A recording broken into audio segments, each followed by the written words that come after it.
जय माँ गंगा, हर हर गंगा, जय जय अक्षरधाम की जय, विश्वामित्र मुनि नगरी की जय हो।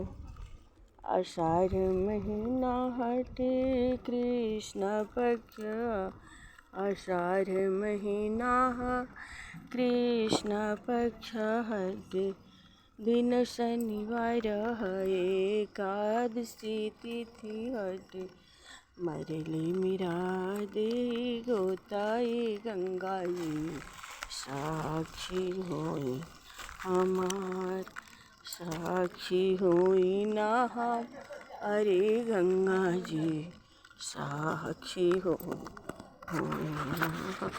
हमार। अर्थ योगिनी एकादशी महात्म्य।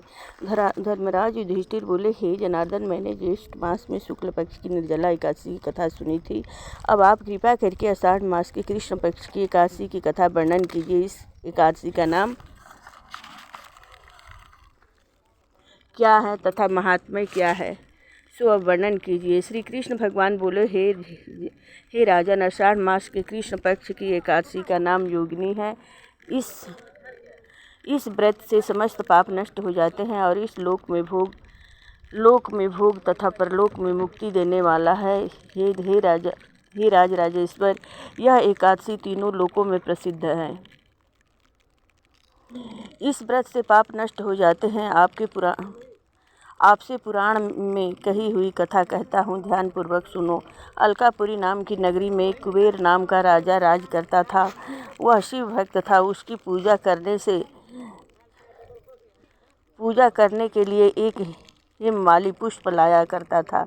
उसके विशालाक्षी नाम की अत्यंत सुंदरी स्त्री थी। एक दिन वह मानसरोवर से पुष्प ले आया, परंतु कामासक्त होने के कारण पुष्पों को रखकर अपनी स्त्री के साथ रमण करने लगा और दोपहर तक न गया। जब राजा कुबेर को उसकी राह देखते देखते दोपहर हो गई तो उसने क्रोधपूर्वक अपने सेवकों को आज्ञा दी कि तुम लोग जाकर हिममाली का पता लगाओ कि अभी तक पुष्प क्यों नहीं लाया है।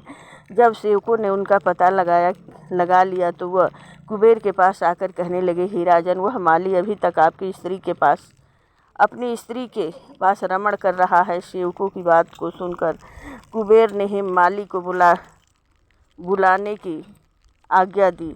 हिममाली राजा कुबेर के सन्मुख डर से कांपता हुआ उपस्थित हुआ।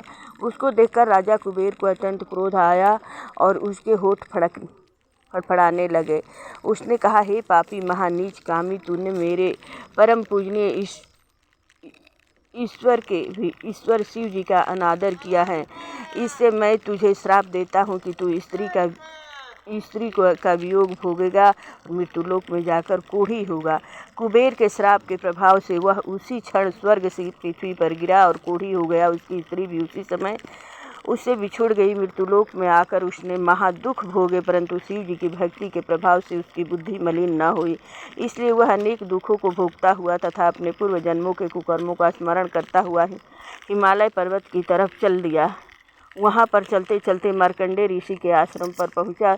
ऋषि अत्यंत वृद्ध तथा तपशाली थे। वह दूसरे ब्रह्मा के समान प्रतीत हो रहे थे और उनका वह आश्रम ब्रह्म की सभा के समान शोभा दे रहा था।